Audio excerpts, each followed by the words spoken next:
Track 1, página 13 a 17. ¿Cómo podemos explicar la reflexología? Primero definamos qué es la reflexología. Es una técnica milenaria que utiliza el reflejo de todos los órganos y sistemas del cuerpo en los pies, piernas, orejas y manos. En este caso, nos focalizaremos en la reflexología podal, en los pies.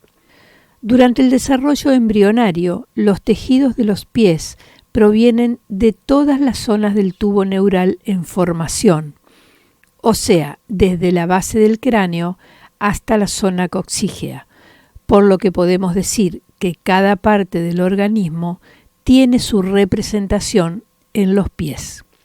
En este capítulo trataremos de explicar someramente cómo funciona la reflexología en el cuerpo, o dicho de otro modo, por qué, actuando en el pie, podemos desencadenar los cambios para que los órganos se mantengan dentro de condiciones fisiológicas o para que recuperen su estructura y función una vez que están enfermos.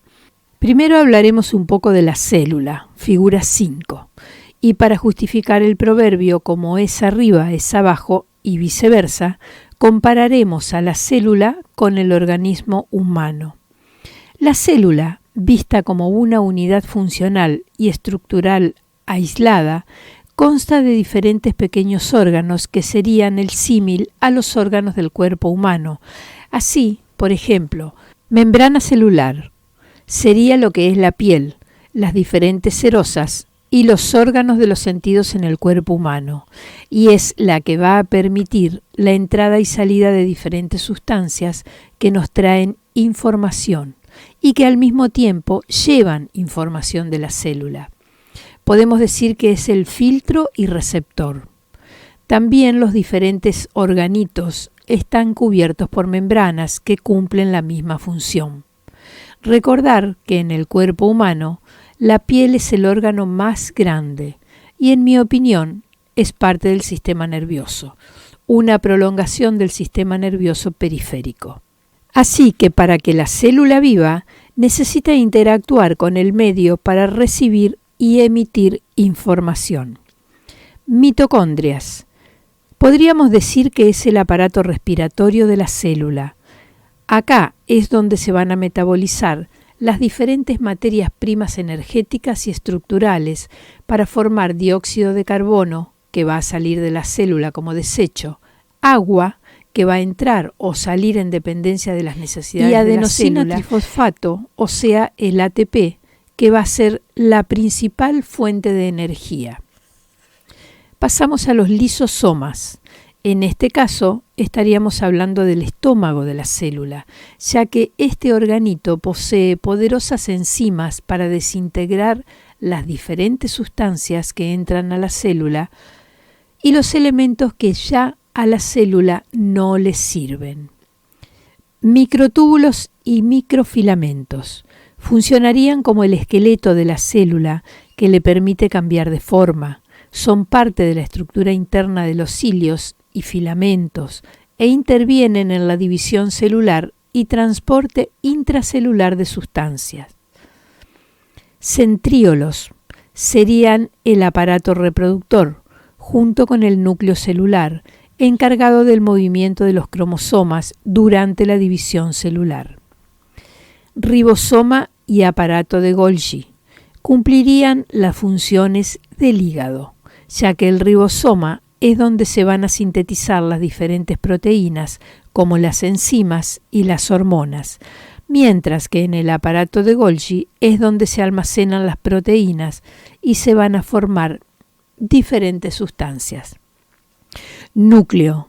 En este caso lo compararíamos con el sistema nervioso central, ya que acá se encuentra el ácido desoxirribonucleico, el ADN, que tiene toda la información necesaria que la célula requiere para su funcionamiento, junto con la membrana celular, que sería el sistema nervioso periférico, con sus diferentes receptores, que corresponderían a los órganos de los sentidos, que nos ponen en contacto con el medio exterior.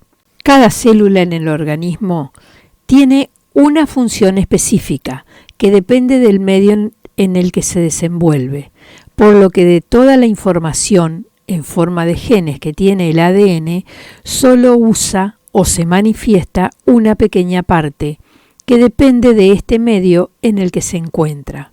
Podemos decir que si la información genética es importante para el buen funcionamiento celular, tanto o más importante es el medio que la rodea. La parte del ADN que usa la célula lo podríamos comparar con lo que es el pensamiento consciente del hombre. El resto del ADN, que aparentemente no tiene función en la célula, sería el pensamiento subconsciente. Así, todo estímulo o información que le llega a la célula entra por la membrana citoplasmática, ocurriendo una serie de cambios en los diferentes receptores de las células para transmitir este estímulo, que llega al ADN del núcleo, donde están los genes con la información específica para elaborar una respuesta acorde a este estímulo o información. En dependencia del estímulo que le llegue a la célula, ésta responderá como desarrollo y crecimiento o de defensa. Existen uniones entre la membrana de una célula y otra, llamadas desmosomas, figura 6. Esto permite, entre otras cosas, darle consistencias a los tejidos y sirve como filtro para que entren a las células y órganos distintas sustancias necesarias a este. También eliminar desechos y al mismo tiempo el paso de elementos como los iones, aminoácidos, azúcares y mensajeros químicos entre las células. El diámetro de estas uniones está regulado, entre otros factores, por la concentración de calcio en la célula, por lo que cuando aumenta el calcio, el diámetro de estas uniones disminuye y viceversa.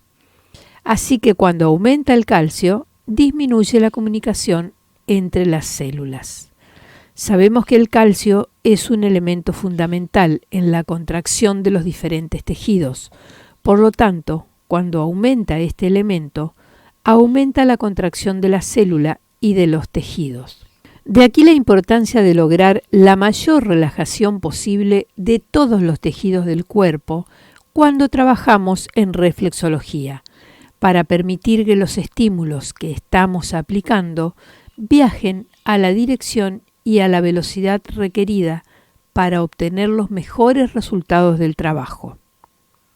Las células tienen diferentes mecanismos para comunicarse unas con otras, como por ejemplo desmosomas, las uniones entre ellas que ya explicamos. Comunicación parácrina. Consiste en que algunas células, cuando son estimuladas, liberan al espacio extracelular diferentes sustancias que van a tener receptores específicos en células a distancia, en las cuales se van a producir diferentes cambios. Otro mecanismo de comunicación entre las células es la transmisión del impulso nervioso, que forma el llamado arco reflejo, figura 7, donde el estímulo que se origina en un lugar se va a transmitir por los nervios periféricos sensitivos a determinados lugares del sistema nervioso central. Este elaborará una respuesta que corresponde con las características e intensidad del estímulo, y esta respuesta viajará por los nervios periféricos motores hacia él o los órganos encargados de llevar a cabo los cambios necesarios. El sistema nervioso utilizará distintos neurotransmisores para llevar a cabo las respuestas necesarias, como por ejemplo acetilcolina, noradrenalina, dopamina, serotonina, histamina, ácido gamma aminobutírico, ácido glutámico, sustancia P, vasopresina, oxitocina y encefalinas. Vamos al último ítem de mecanismo de comunicación entre las células. El sistema nervioso central se vale del sistema endocrino, que va a elaborar distintas sustancias, las hormonas. Estas van a actuar en células específicas que poseen receptores específicos para cada hormona. Esto provocará una serie de cambios dentro de las células en cuestión, que van a involucrar a la mayoría de los organitos intracelulares antes mencionados. Si reflexionamos, vemos cómo ocurren fenómenos similares en el cuerpo humano y en las células. En el cuerpo hay estímulo en una zona determinada o en los órganos de los sentidos. Este se transmite y tiene una respuesta por parte del sistema nervioso central, las cuales viajan por distintas vías a los órganos necesarios. En la célula llega una sustancia que representa un estímulo, interactúa con un receptor específico. En este ocurren cambios conformacionales que se convierten en un mensaje, que es transmitido al núcleo donde están los genes específicos, y este elabora la respuesta para la formación de elementos químicos que van a ser utilizados por la propia célula para responder al estímulo, o incluso puede ser exportado por ésta hacia otras células. Así, la suma de todas las actividades celulares se refleja en la respuesta en el organismo. Cuando analizamos con más profundidad el fenómeno del arco reflejo y la estructura del sistema nervioso, vemos cómo un nervio periférico sensitivo puede hacer sinapsis, es una conexión, con varios nervios periféricos sensitivos, o sea, el estímulo que éste transmite converge, se llama fenómeno de convergencia, en varios nervios periféricos sensitivos, por lo que con un solo estímulo, en un lugar determinado, se puede, en definitiva, estimular nervios y áreas que están lejos del recorrido lineal del nervio original. Figura 8. Lo mismo ocurre con los nervios periféricos motores. Un nervio periférico motor puede hacer sinapsis con varios nervios periféricos motores. Para entonces, la respuesta que fue elaborada en el sistema nervioso central y que transmite el nervio periférico motor se distribuye, o sea, diverge. Se llama fenómeno de divergencia en todos los nervios periféricos motores que hacen sinapsis con él.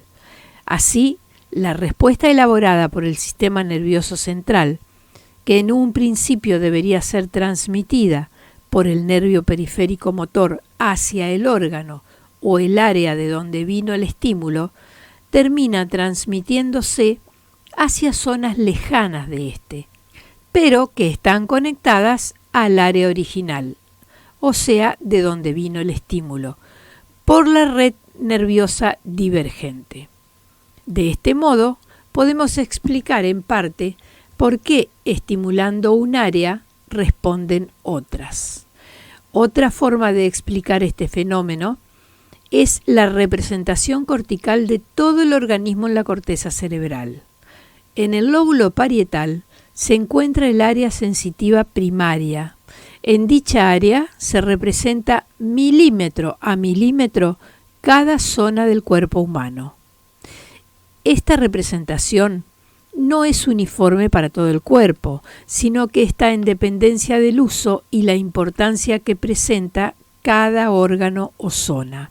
Y tampoco esta representación es estática durante toda la vida, ya que va a cambiar precisamente con la función que se le dé al área específica. Las neuronas de esta área están interconectadas unas con otras. Figura 9. Tomando como premisa los fenómenos de divergencia y convergencia, la representación en la corteza cerebral parietal de todo el organismo, la comunicación intracelular, parácrina y endocrina, los desmosomas o uniones entre las células, no es difícil explicar los resultados obtenidos cuando hacemos reflexología. De esta manera llegamos al final del track 1. ¿Cómo podemos explicar la reflexología? En el libro impreso lo vas a encontrar desde la página 13 a la página 17.